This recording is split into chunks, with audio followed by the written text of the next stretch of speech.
தமிழ்நாட்டின் கன்னியாகுமரி தென்னிந்தியாவின் கடைசியில் அமைந்துள்ளது. இதற்கு அப்பால் பரந்த இந்திய பெருங்கடல் உள்ளது. இது முன்னோக்கி சென்று அண்டார்டிகாவின் பனிக்கண்டத்தை தொடுகிறது. இந்த கதை கன்னியாகுமரியின் பக்கத்தில் அமைந்துள்ள புட்டஸ்பூர் கிராமத்துல வசிக்கிற அப்துல்லுடைய கதை. அப்துல் ஆடு வளர்க்குற வேலையை பார்த்துக்கிட்டு இருந்தாரு. அவர்கிட்ட சின்னது பெருசுன்னு எல்லாம் சேர்த்து கிட்டத்தட்ட 20 ஆடுகள் இருந்தது. அடையாளத்துக்காக அவர் ஆடுங்களோட உடம்புல வெள்ளை கலர் பெயிண்ட்ல நம்பர் எழுதி இருந்தாரு. அப்பா, ஆடு நம்பர் 15ல நம்பர் அழிஞ்சிட்டு வருது. நான் ஸ்கூல்ல இருந்து சாக் அடிச்சு வந்திருக்கேன். நான் அந்த ஆடு மேல நம்பரை எழுதி வைக்கட்டுமா? சரிம்மா சக்கீனா, எழுது. சக்கீனா அந்த ஆடு மேல நம்பர் எழுதுறதுக்கு போன போது அப்ப அப்துல்லோட மனைவி ஹமீதா அப்துல் கிட்ட சொன்னா, சக்கீனாவுக்கு ஃபீஸ் வேற கட்டணும், அப்புறம் கயாஸ் மொபைல் வேணும்னு அழுதுட்டு இருக்கான். ஆடு நம்பர் 13 பெருசாயிடுச்சு, அதை போய் வித்துட்டு வாங்க, நமக்கு இப்ப பணம் தேவைப்படுது. சரி, நான் இன்னைக்கு சாயந்தரமே மோஹித் அண்ணனை போய் பார்த்துட்டு வரேன். ஆடு ஏதாவது பெருசாயிடுச்சுன்னா அப்துல் ஆட்டை ஏதாவது மட்டன் வியாபாரி கிட்ட கொண்டு போய் வித்துருவாரு. வா அப்துல் வா, இன்னைக்கு என்ன கொண்டு வந்திருக்க? இன்னைக்கு சூப்பரான பொருள் தான் கொண்டு வந்திருக்கேன். இதுக்கு எனக்கு கண்டிப்பா 15,000 கிடைச்சே ஆகணும். இந்த ஆட்டுக்கெல்லாம் 15,000 ரூபாய் கிடைக்காதுப்பா. இந்த மாதிரி ஆடெல்லாம் 7,000 8,000 தான் விற்கும். இருந்தாலும் நீ எனக்கு ரொம்பவே தெரிஞ்ச ஆளு, அதனால நான் உனக்கு 10,000 தரேன். இதுக்கு மேலே இந்த ஆட்டுக்கு யாரும் விலை கொடுக்கவே மாட்டாங்கப்பா. அப்துல் 10,000 ரூபாய்க்கு அந்த ஆட்டை வித்துட்டாரு. ஒரு பேடா ஸ்வீட்டும் பணத்தையும் வாங்கிக்கிட்டு வீட்டுக்கு போனாரு. ஆட்டை எவ்வளோக்கு வித்தீங்க? மோஹித் அண்ணன் 10,000 ரூபா தான் கொடுத்தாரு. மோஹித் உங்களுக்கு கம்மியா பணம் கொடுக்கறாரு, நீங்க ஏன் வேற ஒரு கடைக்காரர்கிட்ட போய் விற்க கூடாது? மோஹித் அண்ணன் கூட நமக்கு ரொம்ப வருஷமா பழக்கம் இருக்கு. அவரு சரியான விலையை தான் கொடுத்துருக்காருன்னு நினைக்கிறேன். இந்த 10,000 ரூபாவில் சக்கீனாவோட ஃபீஸ், கயாஸ்க்கு மொபைல் ரெண்டுத்தையும் வாங்கிட முடியுமா என்ன? என்கிட்ட ஒரு 3,000 ரூபாய் இருக்கு. 13,000 ரூபாயில் எல்லா வேலையும் முடிஞ்சிடும். பசங்களுக்கு இதை சாப்பிட கொடு. அப்துல் என்னைக்கு எந்த ஆடை வித்தாலும் அவருக்கு கஷ்டமாவும் இருக்கும். ஏன்னா அந்த ஆடுகளை வளர்க்கும் போது அது மேல ஒரு பாசமும் ஏற்பட்டுரும். ஆனா அதை வித்தாகணுங்கிறது அப்துல்லோட சூழ்நிலை. குதிரைக்கு பொருட்கள் மேல பாசம் வந்துட்டா அப்புறம் அது எதை சாப்பிடும்? அப்துல்லோட வீடு ரொம்ப பழசாவும் விரிசல் விட்டும் இருந்தது. ராத்திரி எல்லாரும் தூங்கிட்டு இருக்கும் போது பயங்கரமான மழை பெஞ்ச காரணத்தினால மேல்தளம் உடைஞ்சு ஒரு பெரிய பகுதி கயாஸோட கால்ல வந்து விழுந்தது. கயாஸோட கால்ல பயங்கரமா அடிபட்டு போச்சு. அப்புறம் வீட்டு மேல்தளத்துல ஒரு பெரிய ஓட்டை விழுந்துடுச்சு. கயாஸ்க்கு கால் வைத்தியம் பார்த்ததுல நிறைய பணம் செலவாயிடுச்சு. நான் உங்ககிட்ட எவ்வளவு நாளா சொல்லிட்டு இருக்கிறேன், வீட்டை பழுது பாருங்கன்னு. இப்ப பாருங்க எவ்வளவு பெரிய பிரச்சனை ஆயிடுச்சு. இப்ப வைத்தியத்துக்கும் பணம் செலவாக்கிட்டே போகுது. இப்ப அந்த ஓட்டையை வேற மறைக்கணும். நம்ம வீட்டை பழுது பார்க்கறதுக்கு என்கிட்ட அந்த அளவுக்கு காசு எங்க இருக்குன்னு சொல்லு. மறுபடியும் இந்த பழைய வீட்டுல காசு செலவு பண்றது முட்டாள்தனம் தான். இது எப்ப வேணா உடஞ்சு விழுந்துடலாம். நீங்க எப்படியாவது பணம் சம்பாதிங்க, சீக்கிரமா புது வீடு கட்டுறதுக்கு ஏற்பாடு பண்ணுங்க. அப்புறம் நமக்கு மேல இந்த மேற்கூரையும் இருக்காது. நம்ம இந்த ஆட்டெல்லாம் வளர்த்து விற்கிறதுனால எந்த ஒரு பலனும் கிடைக்கவே மாட்டேங்குது. நான் வேற ஏதாவது தான் யோசிச்சாகணும். ஆமாப்பா, ஸ்கூல்ல இருக்கிற பசங்களும் எங்களை ஆடுங்களோட அண்ணன் தங்கச்சின்னு சொல்லி தான் கிண்டல் பண்றாங்க. நீங்க வேற ஏதாவது வேலை பாருங்களேன். அப்துலுக்கு பேட்டான்னா ரொம்ப பிடிக்கும். அவர் யோசிச்சாரு, தான் ஏன் பேட்டா வியாபாரம் பண்ணக்கூடாதுன்னு. நான் கன்னியாகுமரிக்கு போக போறேன். அப்புறம் அங்க போய் பேட்டா வியாபாரம் பண்ண போறேன். ஆனா உங்களுக்கு பேட்டா பண்ண தெரியாதுங்களே. அப்போ நான் வேற ஏதாவது கடையில போய் வேலை பார்த்து பேட்டா செய்ய கத்துக்க போறேன். அப்பா, நீங்க பேட்டா செய்யறதுக்கு கத்துக்கிறதுக்காக எந்த கடையிலையும் வேலை செய்ய வேண்டாம். அன்னைக்கு நீங்க பேட்டா வாங்கிட்டு வந்தீங்கல்ல, அன்னைக்கு நான் யூடியூப்ல பேட்டா செய்யறது எப்படின்னு வீடியோ பார்த்தேன். அப்துல் தாங்கிட்ட இருந்த மொத்த ஆடுகளையும் வித்துட்டாரு. அப்புறம் கன்னியாகுமரிக்கு போய் பேட்டா செய்யறதுக்கான பொருட்கள் எல்லாத்தையும் வாங்கினாரு. அப்புறம் அதை கடையில வியாபாரம் பண்ண ஆரம்பிச்சிட்டாரு. பேட்டா கிலோ எத்தனை ரூபாங்க? கிலோ வெறும் 200 ரூபாய் தாங்க. என் பசங்க கலர் பேட்டா தான் சாப்பிடுவாங்க. உங்ககிட்ட கலர் பேட்டா இருக்குதா? அட, இப்போ இல்லைன்னு, ஆனால் சீக்கிரமாகவே அதையும் தயார் பண்ணிடுவோம். மெல்ல மெல்ல அப்துல்லோட வியாபாரம் அதிகமாச்சு. அப்புறம் அவருடைய கடை நகரத்துல அப்துல் பேட்டா ஸ்வீட் கடைன்ற பேர்ல ரொம்ப ஃபேமஸ் ஆக ஆரம்பிச்சது. அப்துல் கிட்ட பணம் ஓரளவுக்கு சேர்ந்ததுக்கு அப்புறமா அவர் தனக்குன்னு ஒரு சொந்த வீட்டை கட்டினாரு. பசங்களா, உங்களோட எக்ஸாம் எல்லாம் முடிஞ்சதுக்கு அப்புறமா நம்ம எல்லாரும் ஸ்ரீலங்கா போய் சுற்றி பார்க்கலாம். அப்துல்லோட குடும்பம் ஸ்ரீலங்காவை சுத்தி பார்க்க போன போது அப்ப அவர் தான் கூட தான் கடையோட பேட்டாவையும் கொண்டு போனாரு. அவரு ஸ்ரீலங்கா ஜனங்களுக்கு ஃப்ரீயா பேட்டா கொடுத்தாரு. நீங்களே சொல்லுங்க அண்ணே, எங்களோட பேட்டா எப்படி இருக்கு? உண்மையிலேயே இந்த பேட்டாவோட சுவை சூப்பராக இருக்கு. எங்களோட ஊரில் அலின்ற பேரில் ஒருத்தர் பேட்டா விற்கிறாரு. ஆனால் இன்னைக்கு தான் எனக்கு தெரிய வருது, அந்த அலியோட பேட்டா கொஞ்சம் கூட சுவையே இல்லை. அப்துல்லோட குடும்பமும் அலியோட பேட்டாவை வாங்கி சாப்பிட்டாங்க. சீ, இது ரொம்ப கசப்பா இருக்கு. இத முழுங்க கூட முடியல. அப்பா, கன்னியாகுமரியில தான் உங்க கடை ஃபேமஸ் ஆயிடுச்சே. அந்த கடையை நீங்க வேலைக்காரங்க பொறுப்புல விட்டுட்டு இங்க ஒரு சொந்தமா கடை போடுங்கப்பா. நீ ரொம்ப சரியா சொன்ன சக்கினா. இப்போ நம்ம பிஸ்னஸை ஸ்ரீலங்காலையும் ஆரம்பிக்கலாம். அப்துல் இந்தியாவில இருந்து பேட்டாவை வரவழைச்சாரு. அப்புறம் ஸ்ரீலங்கால தன்னோட வியாபாரத்தை ஆரம்பிச்சாரு. ஸ்ரீலங்காலையும் அப்துல்லோட வியாபாரம் வேகமா பரவ ஆரம்பிச்சது. அலியோட பேட்டாவை இப்போ மக்கள் முகர்ந்து பார்க்கறத கூட விட்டுட்டாங்க. அலி ஒரு நாள் அப்துல் கிட்ட போனாரு. இங்கே பாருங்கண்ணே, நீங்கள் உங்கள் பேட்டாவை எப்படி தயார் பண்ணுறீங்க? நான் உங்களோட செய்முறையை கற்றுக்க நினைக்கிறேன். உங்களுக்கு ரொம்பவே நன்றி நண்பா. நான் பேட்டாவை எப்படி செய்கிறேன்றது எல்லாத்தையும் உங்களுக்கு தெளிவாக சொல்கிறேன். அலி அப்துல் பேட்டா தயார் பண்றதுக்கான விதத்தை முழு ப்ராசஸையும் பார்த்தாரு. அவருக்கு அந்த வித்தியாசம் புரிஞ்சு போச்சு. வித்தியாசம் என்னன்னா ஃப்ரெஷ்ஷான பூசணிக்காவோட குவாலிட்டி தான். அப்துல் அண்ணே, நீங்கள் எதுக்காக இவ்வளோ குவாலிட்டியில் பேட்டாவை செஞ்சு எல்லாருக்கும் விற்கிறீங்க? லோ குவாலிட்டியில் பேட்டாவை செய்யுங்க. செலவும் கம்மியாயிடும், வருமானமும் அதிகமாயிடும். இல்லை, என்னால் அப்படியெல்லாம் பண்ணவே முடியாது. நான் என்னோட கஸ்டமர்களுக்கு ரொம்பவே நல்ல குவாலிட்டியில் செய்கிற பேட்டாவை தான் கொடுக்கணும்னு நினைக்கிறேன். நீங்களும் நீங்கள் செய்கிற பேட்டாவோட குவாலிட்டியை அதிகப்படுத்துங்க. இங்கே பாருங்க, ஒருவேளை நீங்களும் நானும் லோ குவாலிட்டியில் பேட்டாவை செஞ்சு விற்றோம்னா அப்புறம் உங்கள் குவாலிட்டிக்கும் என் குவாலிட்டிக்கும் சந்தேகமே யாருக்கும் வராது. 2 பேருக்கும் வருமானம் அதிகமாகும். உங்களுக்கு ஓகேனா நான் என்னோட இம்போர்ட்டர் கிட்ட சொல்லி உங்களுக்கும் தர சொல்கிறேன். அவர் உங்களுக்கும் லோ குவாலிட்டி பேட்டாவை தருவார். இல்லைண்ணே, எனக்கு லோ குவாலிட்டியில் பேட்டா வேண்டாம். ஒருவேளை இந்த ஆள் மட்டும் இங்கே இருந்தானா அப்புறம் என்னோட வியாபாரம் மொத்தமாக அழிஞ்சிடும். அலி ஒரு லேடி கிட்ட கொஞ்சம் பணத்தை கொடுத்தாரு. அப்புறம் அவளை அப்துல் கிட்ட அனுப்பி வச்சாரு. என்கிட்ட கையில காசு இல்ல, ஆனா எனக்கு ஸ்வீட் சாப்பிடணும்னு ரொம்ப ஆசையா இருக்கு. நீங்க எனக்கு கொஞ்சம் உங்க பேட்டா தரீங்களா? தங்கச்சி, உங்களுக்கு எவ்வளோ வேணுமோ நீங்கள் சாப்பிடுங்க. அல்லாவோட கருணையால் நீங்கள் சாப்பிட்றதால என்னோட வருமானம் எந்த அளவுக்கும் குறைஞ்சே போயிடாது. உங்களோட குரல் பேட்டா மாதிரியே இனிமையா இருக்கு. நீங்க என்ன தங்கச்சின்லாம் சொல்லாதீங்க. என்னோட பேரு ரசீலி. இன்னும் நீங்க இந்த பேரை சொல்லியே கூப்பிடலாம். நான் உங்களை தனிமையில சந்திக்க விரும்புறேன். உங்ககிட்ட டைம் இருக்கா? அலியோட பிளான் என்னன்னா ரசீலி அப்துல்ல தன்னோட வலையில சிக்க வைக்கணும்னு. அப்புறம் அவர் மேல பொய்யான பழிய சுமத்தி அவருக்கு கெட்ட பேரை வாங்கி கொடுத்து ஜெயிலுக்கு அனுப்பணுன்றது தான் பிளான். ஆனா அலியோட பிளான் வெற்றி அடையவே இல்லை. அப்துல் ரசீலி பேசுற பேச்சை கேட்டு அவளை எடை போட்டாரு. அப்புறம் ரொம்ப உறுதியா சொன்னாரு, நான் ஒரு கல்யாணம் ஆன ஆளு, அதனால என்னால் உங்களை தனியாலாம் பார்க்க முடியாது.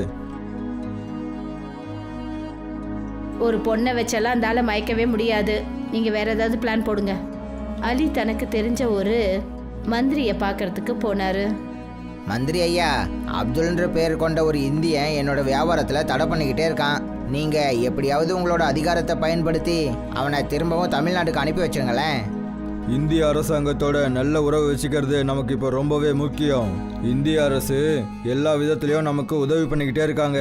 இந்த நேரத்தில் ஒரு இந்திய வியாபாரிக்கு கஷ்டத்தை கொடுக்கறது நல்லதே கிடையாது.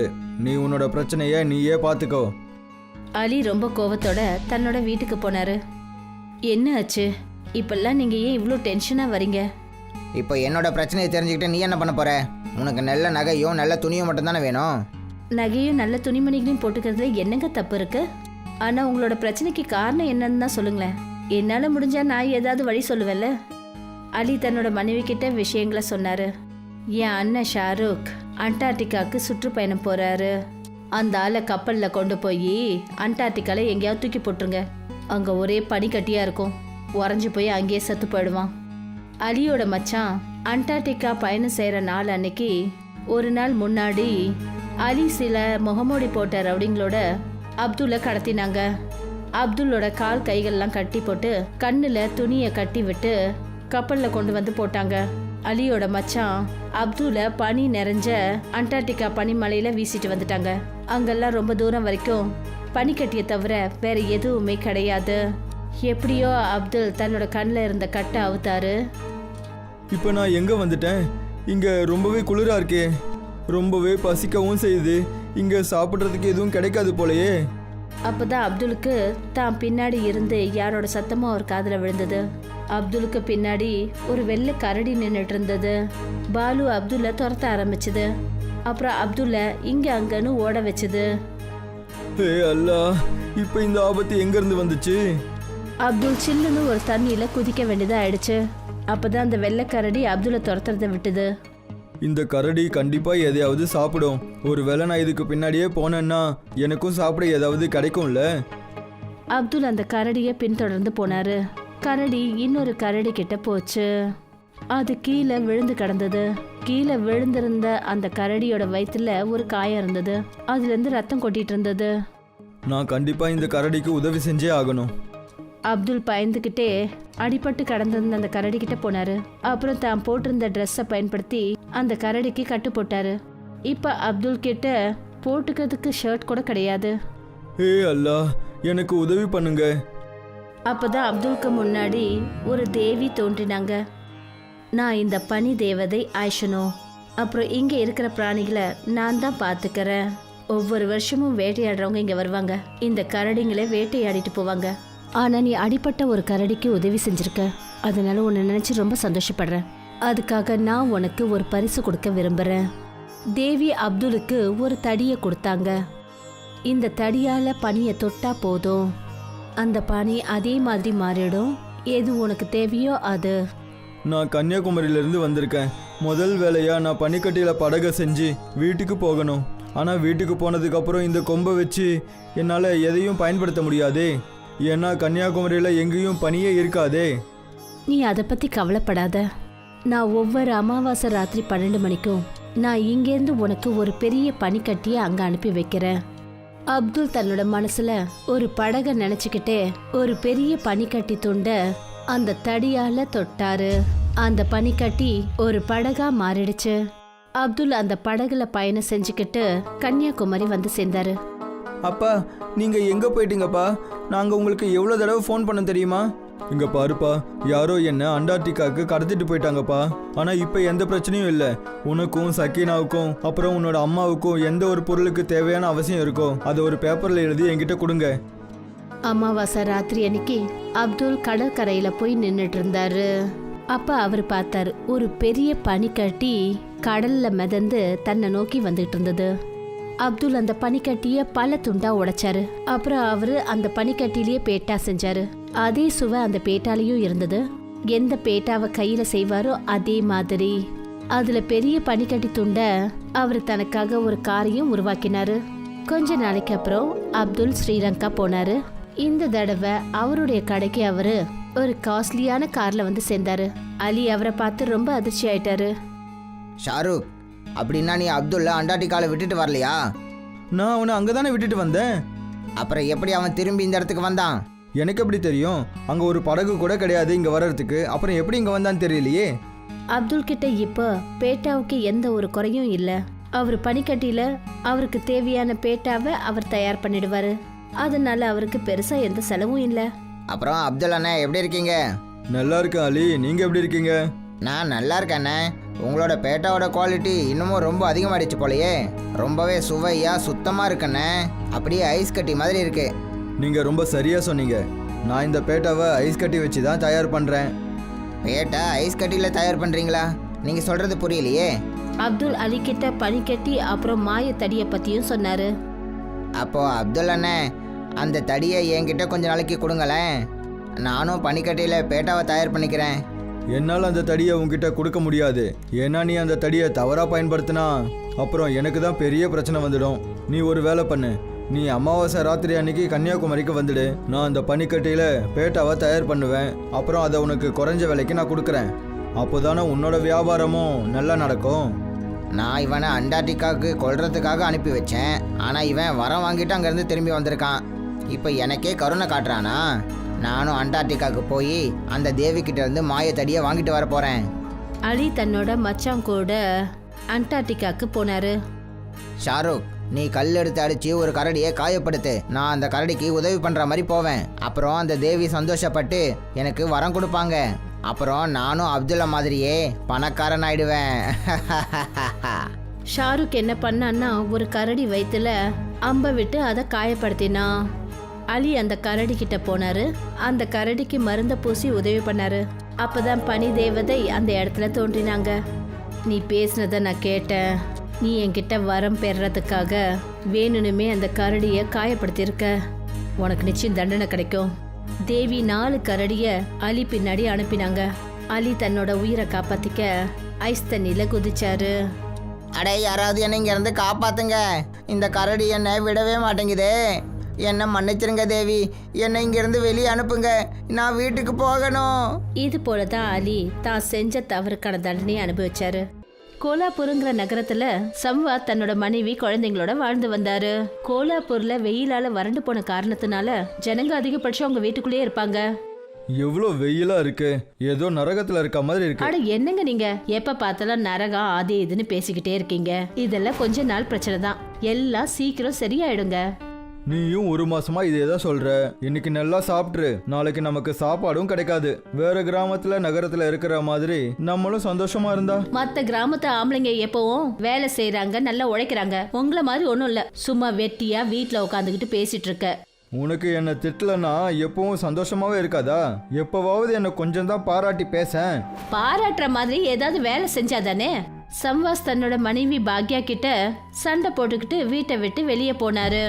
சரிங்க சம்வாதண்ணே, இங்க என்ன பண்ணிக்கிட்டு இருக்கீங்க? சும்மா சொல்லக்கூடாது, நீங்க பெரிய ஆளுதான். எப்பவும் இந்த கிராமத்துல ஏதாவது நடந்ததுக்கு அப்புறமா தான் வரீங்க. ஆஹா சூப்பர். நான் ஒன்னு சொல்லவா? முதல்ல உங்க வேலையை பாருங்க. அங்க பாத்தீங்களா, ஷேரு நகரத்துல இருந்து ஐஸ் வாங்கிட்டு வந்திருக்கான். அப்புறம் கிராமத்து ஜனங்களுக்கு சும்மா கொடுக்கறான். போங்க போங்க, போய் கொஞ்சம் ஐஸ் வாங்கிக்கோங்க. அத கொண்டு போய் உங்க பொண்டாட்டிக்கிட்ட கொடுங்க. நீங்க கொண்டு போய் கொடுக்கற இந்த ஐஸால அவ கொஞ்சம் சந்தோஷமாவது படுவா. ஏன்னா எதுக்கும் நீங்க வேலைக்கு ஆக போறது கிடையாது. சம்வாத் இந்த விஷயத்த கேட்ட உடனே ஷேருவை பார்க்க ஓடினாரு. அப்புறம் அவர்கிட்ட கேட்டாரு, அட ஷேரு அண்ணா, நீங்க இவ்வளோ பெரிய ஐஸ் கட்டிங்களை எங்க இருந்து கொண்டு வந்தீங்க? நீங்க கிராமத்து ஜனங்களுக்கு உதவி செய்யறத பார்க்க சந்தோஷமா இருக்கு. ரொம்ப ஐஸ் வைக்காதீங்க, ஐஸ் எடுத்துட்டு போங்க. நான் உங்ககிட்ட இதுக்கு காசு கேட்க மாட்டேன். இல்ல, நீங்க எனக்கு ஒரு விஷயத்த சொல்லுங்க. நீங்க இந்த ஐஸை எங்க இருந்து வாங்கிட்டு வரீங்க? நான் மறுபடியும் உங்ககிட்ட ஒன்று சொல்றேன், எடுத்துட்டு போங்க. தேவையில்லாம பேசாதீங்க. அந்த சமயத்துல என்னமோ சம்வாத் எதுவும் பேசாம ஐஸ் கட்டியை வாங்கிட்டு வீட்டுக்கு போனாரு. அப்புறம் தன்னோட மனைவி பாக்யா கூட ரொம்ப ஆர்வத்தோட ஐஸ் கட்டியை தண்ணியில கலந்து குடிச்சாரு. ஷேரு எவ்வளவு நல்ல மனுஷனா இருக்காரு. ஜனங்களுக்கு ஐஸ் கட்டியை கொடுத்து அவங்க தாகத்தை தீக்கிறாரு. இல்லன்னா இந்த வெயிலுக்கு நம்ம நிலைமை என்ன ஆகுனே தெரியாது. ஆனா இதுக்கு முன்னாடி நீ என்ன சொல்லிட்டு இருந்த? இன்னும் கொஞ்ச நாள்ல வெயில் காலம் போயிடும். உன்னோட மனசு இருக்கே, இந்த ஐஸ் மாதிரி இப்படியும் அப்படியும் பேசிட்டு இருக்கு. அடுத்த நாள் சம்வாத் ஷேருவை பின்தொடர்ந்து போனாரு. அப்புறம் அவர் பின்னாடியே அந்த ஐஸ் கட்டி இருக்கிற இடத்துக்கு போனாரு. அங்க போய் பார்த்தா யாரோ ஒரு தெரியாத மனுஷங்கிட்ட பேசிட்டு இருந்தாரு. இங்க பாருங்க, இன்னும் சில நாளைக்கு ஐஸ் கொடுங்க. நான் உங்ககிட்ட கெஞ்சி கேட்டுக்கிறேன். இதனால என்னோட கிராமத்துல என்னோட மரியாதை அதிகமாயிடும். அப்படியே நான் என் கிராமத்துக்கு தலைவராகவும் ஆயிடுவேன். சரி சரி, இங்க பாரு, இதுதான் கடைசி முறை. இதுக்கப்புறம் நான் உனக்கு ஒரு ஐஸ் துண்டு கூட கொடுக்க மாட்டேன். எடுத்துட்டு அமைதியா இங்கிருந்து போயிடு. ஒழுங்கா இல்லனா விரோதம் தான் வரும். அப்படியே சரி அண்ணே, இந்த முறை கொஞ்சம் அதிகமா எடுத்துக்கிறேன். ஷேரு அப்புறம் அந்த ஐஸ்காரர் பேசிட்டு இருந்தத சம்வாத் ரொம்பவே நல்லா புரிஞ்சுக்கிட்டாரு. இப்ப ஷேருவோட குட்டு உடைஞ்சிடுச்சு. ஷேரு அங்கிருந்து போன உடனே சம்வாத் அந்த ஐஸ்காரர் கிட்ட சொன்னாரு, நான் என்ன சொல்றேன்னா, நான் சொல்றத நீங்க ஏன் கேட்க மாட்டீங்க? நீங்க ஏதாவது சொன்னாதானே நான் அதை கேட்க முடியும். என்ன நீங்க வெறுப்பேத்தாதீங்க, நான் ஏற்கனவே கடுப்பா இருக்கேன். ஷேரு உங்ககிட்ட இருந்து இந்த ஐஸ் கட்டியை ஃப்ரீயா வாங்கிட்டு போனால, அதை நீங்க காசு வாங்கிட்டு விற்பீங்களா? நீங்க எனக்கு நிறைய பணம் கொடுத்தீங்கன்னா கண்டிப்பா நிச்சயமா நான் அதை உங்களுக்கு விற்பேன். ஆனா ஒரு கண்டிஷன் இருக்கு. நீங்க ஷேருக்கும் அப்புறம் யாருக்கும் ஐஸ் விற்க கூடாது. அதை பத்தி நீங்க கவலைப்படாதீங்க. அவங்கெல்லாம் இலவசமா வாங்கிட்டு போறாங்க. நீங்க பணம் கொடுக்கறதால நான் உங்களுக்கு மட்டும்தான் விற்பேன். மறுநாள்ல இருந்தே அந்த ஐஸ்காரர் ஷேருக்கு ஓசில ஐஸ் கட்டி கொடுக்கறத நிறுத்திட்டாரு. அப்புறம் சம்வாதுக்கு பணத்தை வாங்கிக்கிட்டு ஐஸை கொடுத்தாரு. சம்வாத் ஐஸ்காரர் கிட்ட ஐஸ் கட்டியை வாங்கிக்கிட்டு வியாபாரம் பண்றதுக்கு ரெடி பண்ணாரு. வாங்க வாங்க, ஐஸ் வாங்கிட்டு போங்க. சுத்தமான குளுமையான ஐஸ் வாங்குங்க. வெப்பத்தை போக்குங்க. வாங்க வாங்க. அடேங்கப்பா, பரவாயில்லையே சம்வாதன, அப்படி போடுங்க. அருவால கிராமத்துல ஐஸ் கட்டி விக்கிறீங்களா? நாங்க ஓசில ஷேரு கிட்டே ஐஸ் வாங்கிக்கிறோம். இனிமே ஷேரு எல்லாம் வரமாட்டாரு. வாங்குனா வாங்குங்க. இனிமே இலவசம் கிடையாது. 50 ரூபாய் கொடுத்தா ஒரு ஐஸ் துண்டு உங்களுக்கு கிடைக்கும். சம்வாத் இப்ப அவர் மனசுல பட்ட வேலையை சொல்லி ஐஸ் கட்டி விற்க ஆரம்பிச்சாரு. ஷேருவோட கையில இப்ப ஒண்ணுமே கிடையாது. சம்வாத் ஐஸ் கட்டி விக்கிறத பார்த்த ஷேரு என்ன சொன்னாருன்னா, வாவ் நண்பா வாவ், நீ என் பின்னாடியே வந்து எல்லா விஷயத்தையும் தெரிஞ்சுக்கிட்டு நல்லா என்னை ஏமாத்திட்டல்ல. நான் என்னோட நல்லதுக்கான ஒரு வழியை தான் தேடினேன். நீ போய் தலைவர் ஆகிறதுக்கான ஏற்பாடுகளை பண்ணு. அப்படியா? உனக்கு இந்த விஷயமும் தெரிஞ்சு போச்சா? ஷேருவால அப்ப எதுவும் பண்ண முடியல. ஆனா சம்வாதோட மனசுல பேராசங்கிற மரம் வளர ஆரம்பிச்சிருச்சு. சம்வாத் கிராமமா போய் ஐஸ் கட்டி விற்க ஆரம்பிச்சாரு. அப்புறம் கிராமத்து ஜனங்களால அந்த வெயில் தாங்க முடியாத காரணத்தினால வேற வழி இல்லாம சம்வாத் கிட்ட ஐஸ் கட்டி வாங்க வேண்டியதாயிடுச்சு. இன்னிலிருந்து எனக்கு நிறைய ஐஸ் கட்டி வேணும். நான் உங்களுக்கு நிறைய பணம் தரவும் தயாரா இருக்கேன். நான் என்ன இங்க ஐஸ் மலையவா வச்சிருக்கேன்? என்னால உங்களுக்கு ஐஸ் தர முடியும். ஆனா இங்க இவ்வளவுதான் இருக்கு. வேணும்னா வாங்குங்க, இல்லைன்னா போங்க. ஷேரு உங்களை விட எவ்வளவோ நல்லவன். அவன் தலைவர் ஆவறதுக்காக ஆசைப்பட்டு என்னென்னவோ பண்ணிட்டு இருக்கான். ஆனா மனசளவுல நல்லவன். சம்வாத் அதிகமான பண ஆசையில ஐஸ் கட்டியில சுத்தம் இல்லாத தண்ணியை மிக்ஸ் பண்ணாரு. அப்பதான் ஐஸ் அதிகமாகும்னு குளத்துல இருந்து தண்ணி எடுத்துட்டு வந்து அந்த ஐஸ்காரர் கிட்ட கொடுக்க ஆரம்பிச்சாரு. அதனால ஐஸ் அதிகமாகும், அப்புறம் அதிகமா பணம் சம்பாதிக்க முடியும்னு நினைச்சாரு. ஆமா, நீங்க இவ்வளவு ஐஸ் கட்டியை எங்க இருந்து எடுத்துட்டு வரீங்க? கிராமத்துல சில பேர் அந்த ஐஸ் தண்ணியை குடிச்சு உடம்பு சரியில்லாம ஆயிட்டாங்க. எனக்கு என்னமோ ரொம்ப பயமா இருக்குங்க. பணத்துக்காக ஆசைப்பட்டு நீங்க வேற ஏதாவது தப்பான வேலை செய்றீங்களா என்ன? கிராமத்து ஜனங்களுக்கு உடம்பு சரியில்லைன்னா அதுக்கு நான் என்ன பண்ணுவேன்? நான் வெறும் ஒரு ஐஸ் வியாபாரி தானே. என்னமோங்க, ஆனா தப்பான வேலை செய்யாதீங்க. ஆனா சம்வாத் யார் சொல்லியும் கேட்கல. குளத்து தண்ணியால ஐஸ் கட்டிய சேகரிச்சு அவரு கிராமத்து ஜனங்க கிட்ட வியாபாரம் பண்ணாரு. அதனால கிராமத்துல பாதிக்கு அதிகமா ஜனங்க உடம்பு சரியில்லாம போயிட்டாங்க. ஜனங்களுக்கு ஜுரம், அப்புறம் நிறைய நோய்கள் வர ஆரம்பிச்சது. இது எல்லாத்தையும் யமதர்மரும் சித்ரகுப்தனும் பார்த்துட்டு இருந்தாங்க. இப்பெல்லாம் கோலாப்பூர்ல ஐஸ் மழையே பெஞ்சிட்டு இருக்கு யமராஜா அவர்களே. இன்னும் அந்த சம்பாத்துக்கு ஆயுள் காலம் எவ்வளோ இருக்கு? இன்னும் அவனோட வாழ்க்கையில 40 வருஷம் பாக்கி இருக்கு யமராஜா.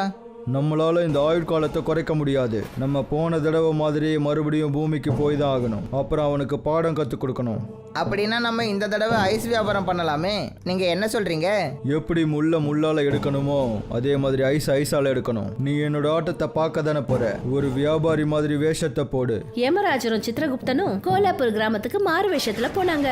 அதுவும் ஒரு பெரிய வியாபாரிங்க மாதிரி அங்க போயிட்டாங்க. இப்ப நம்ம என்ன பண்ணணும் மகாராஜா? நம்ம இங்க ஒரு பெரிய ஐஸ் மலையை உருவாக்கலாம். பேராசை அதிகமா இருக்கிறதால கண்டிப்பா அந்த இடத்துக்கு சம்பாத் வருவான். யமதர்மர் தன்னோட திவ்ய சக்தினால ஒரு பெரிய ஐஸ் மலையை உருவாக்கினாரு. கிராமத்து ஜனங்க எல்லாம் ஐஸ் கட்டி மலையை பார்த்து அதிர்ச்சி ஆயிட்டாங்க.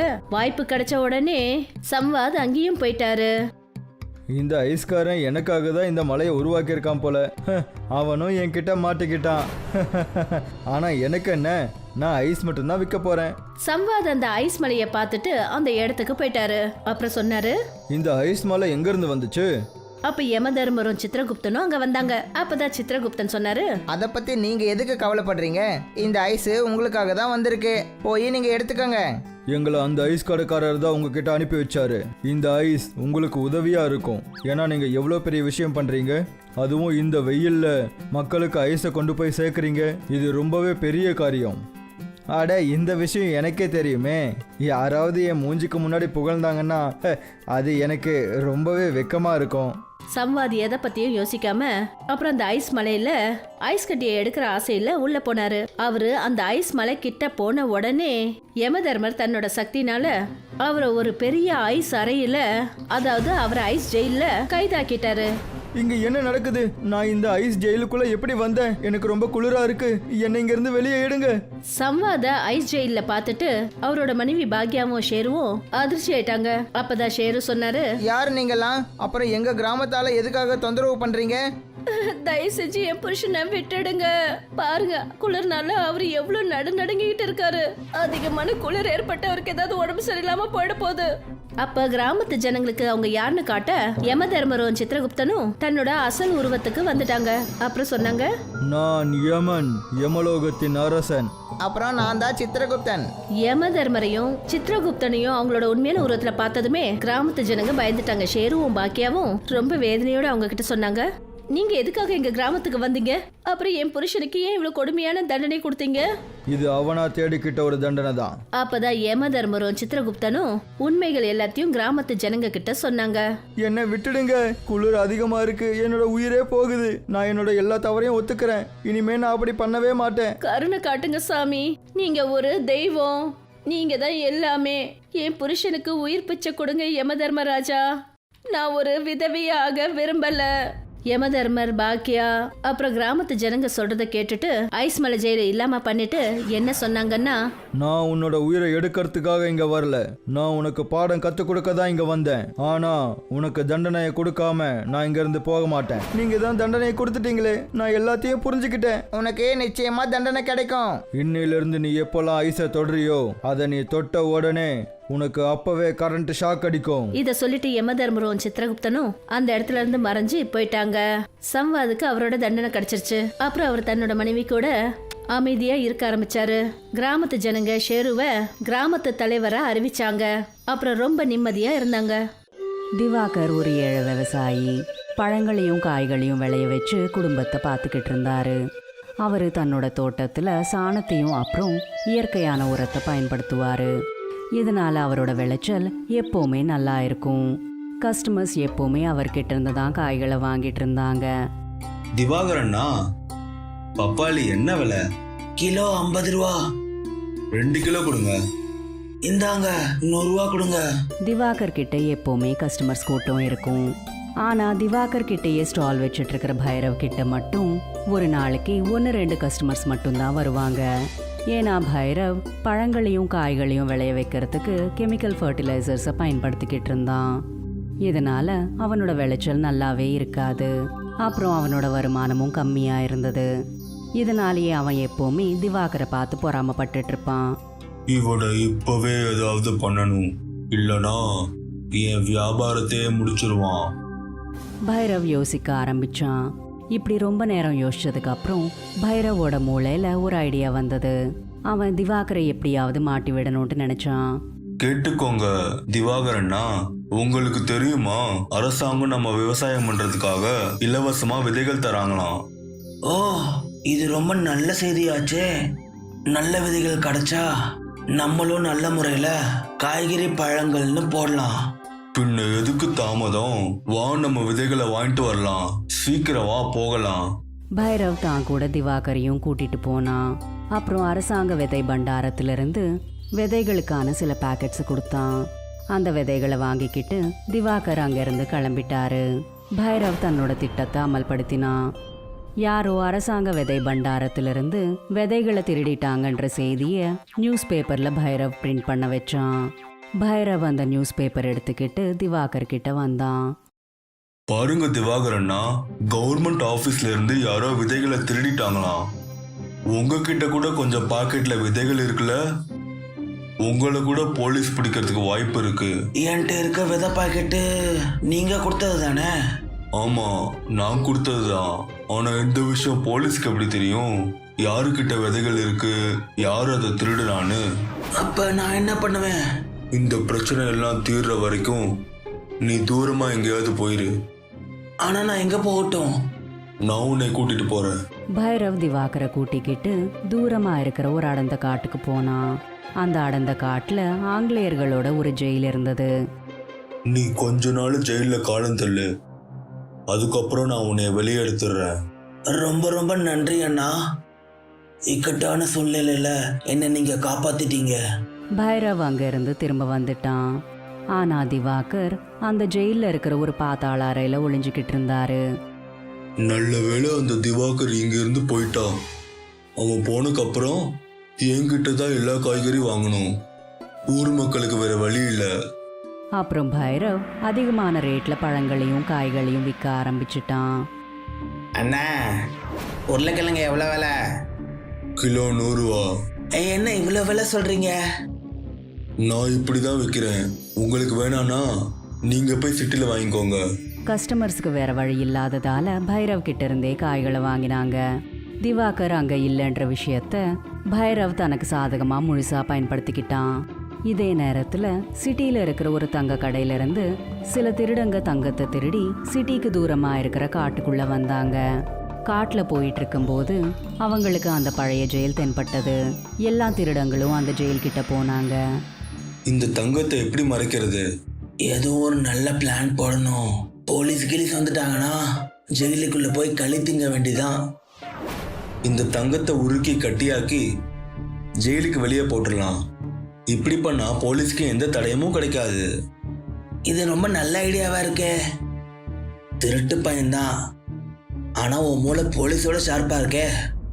சிட்டில இருந்து எடுத்துட்டு வந்த தங்கத்தை அந்த திருடங்க கரைய வச்சுட்டாங்க. அப்புறம் அதை தங்க கட்டிகளா மாத்தினாங்க. அவங்க தயார் செஞ்ச அந்த தங்க கட்டிகளை ஜெயிலோட செவுத்துக்கு ஒட்டினாங்க. இதனால அந்த ஜெயிலு தங்க ஜெயிலா மாறிடுச்சு. அப்புறம் ஜொலிக்க ஆரம்பிச்சது. பார்த்தேல, பாரு, பிரிட்டிஷ்கார கட்டின ஜெயில நம்ம தங்க ஜெயிலா மாத்திட்டோம். இப்ப போலீஸ் என்ன அந்த சிபிஐ ஆள கூட நம்மள பிடிக்க முடியாது. வாங்க இங்க இருந்து போகலாம். சிட்டிக்கு போயிட்டு வெற்றியை கொண்டாடலாம். அந்த திருடங்க சந்தோஷமா சிட்டிக்கு கிளம்பி போயிட்டாங்க. இன்னொரு பக்கம் சில நாட்கள் கடந்ததுக்கு அப்புறம் பைரவ் திவாகரை பார்க்கறதுக்காக அந்த காட்டுக்குள்ள வந்தான். அவன் அந்த ஜெயிலுக்குள்ள போனான். அப்புறம் சத்தமா கத்திக்கிட்டே திவாகரை கூப்பிட்டான். வெளியே வாங்க திவாகரண்ணா, நான் பைரவ் வந்திருக்கேன். பைரவோட குரலை கேட்டு திவாகர் அந்த பாதாள அறைக்குள்ள இருந்து வெளியில வந்தாரு. நல்லதாண்ணா நீங்க என்னை வந்து பார்த்தது. இல்லாட்டினா நான் இங்கே மூச்சு விடாம செத்துருப்பேன். பைரவ் திவாகரை பார்த்து தன்னோட மனசுக்குள்ள இப்படி யோசிச்சான். நீ செத்துட்டா எனக்கு தானே ரொம்ப நல்லது. பைரவ் தன்னோட மனசுக்குள்ள திவாகரை ஏமாத்தணும்ட்டு நினைச்சுக்கிட்டு இருந்தான். அவன் திவாகர் கிட்ட இப்படி சொன்னான். ஐயோ அண்ணா, சாகரத்தை பத்தி ஏன் பேசுறீங்க? உன்னால மூச்சு விட விடலனா வா, நான் உன்னை ஆத்துவாரம் கூட்டு போறேன். அங்க போய் நல்ல காத்து வாங்கலாம். எப்படி நான் உன்கிட்ட கொஞ்சம் பேச வேண்டியிருக்கு. திவாகரும் பைரவும் அங்கிருந்து கிளம்பிட்டு இருக்கிற அதே நேரத்துல அந்த ஜெயிலோட செவுத்துல இருந்து ஒரு தங்க கட்டி விழுந்துருச்சு. அந்த சத்தத்தை கேட்டு 2 பேரும் அங்கேயே நின்னுட்டாங்க. அந்த கட்டி மின்னிட்டு இருக்கிறத பைரவ் பார்த்தான். அவன் உடனே அந்த கட்டி கிட்ட போய் அந்த கட்டிய மேல தூக்கினான். இது தங்க கட்டி மாதிரி இருக்கு. பைரவ் உடனே அந்த ஜெயில பார்த்தான். அதோட சுவர்கள் எல்லாமே தங்கத்தால கட்டப்பட்டிருக்கிறத கவனிச்சான். இத பார்த்து பைரவ் ரொம்பவே சந்தோஷப்பட்டான். அவன் சந்தோஷமா இருக்கிறத பார்த்து திவாகர் பைரவ் கிட்ட இப்படி கேட்டான். என்னண்ணா ரொம்ப சந்தோஷமா இருக்கீங்களே? பைரவ் உடனே அந்த கட்டிய பின்னாடி ஒளிச்சுக்கிட்டு இப்படி சொன்னான்.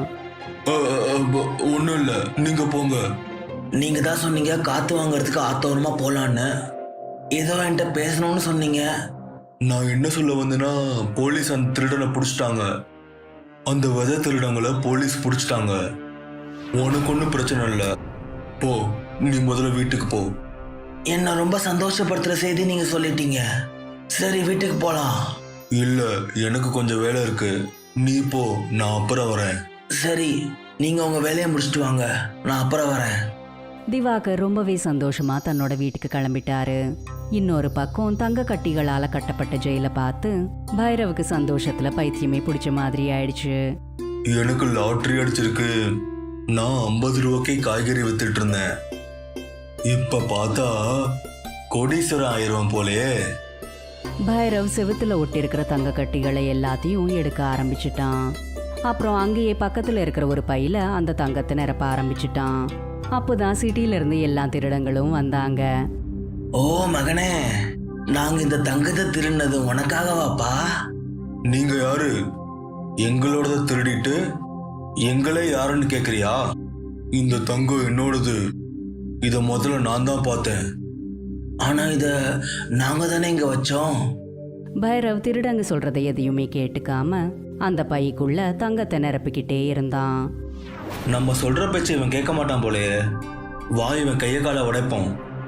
எல்லா திருடங்களும் சேர்ந்து பைரவை அடிக்க ஆரம்பிச்சிட்டாங்க.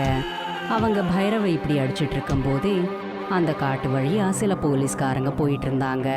அந்த போலீஸ்காரங்க இவங்கள பார்த்துட்டாங்க. அங்க பாருங்க, 3-4 பேர் சண்டை போட்டுட்டு இருக்காங்க. போங்க, சீக்கிரம் போங்க. போலீஸ்காரங்க அந்த தங்க ஜெயிலுக்கிட்ட வந்துட்டாங்க. அப்பா, இவ்வளோ தங்கம் இருக்கே. இந்த தங்கம் எங்களோடது. சிட்டில இருந்து அதை எடுத்துட்டு வரோம். ஓ, சிட்டில ஒரு கொள்ள சம்பவம் நடந்துச்சு. அது நீங்க பண்ணதுதானா? கான்ஸ்டபிள், இவங்க எல்லாத்தையும் அரெஸ்ட் பண்ணுங்க. இன்ஸ்பெக்டர் சார், நான் திருடல. நீ திருடலனா இந்த தங்கத்தெல்லாம் பேக்ல போட்டு எங்க கொண்டு போயிட்டு இருக்க? இன்ஸ்பெக்டர் எல்லா திருடங்களையும் அப்புறம் பைரவையும் ஜெயில போட்டுட்டாரு. அவர் அந்த தங்கத்தை எல்லாத்தையுமே சிட்டில எந்த தங்க கடையில திருட்டு போயிருந்ததோ அதே கடைக்கு எடுத்துட்டு போய் திரும்ப கொடுத்துட்டாரு. இன்னொரு பக்கம் திவாகர் தன்னோட தோட்டத்துல நல்லா உழைச்சு பழங்களையும் காய்களையும் விளைச்சாரு. அப்புறம் தன்னோட வாழ்க்கைய சந்தோஷமா வாழ்ந்தாரு.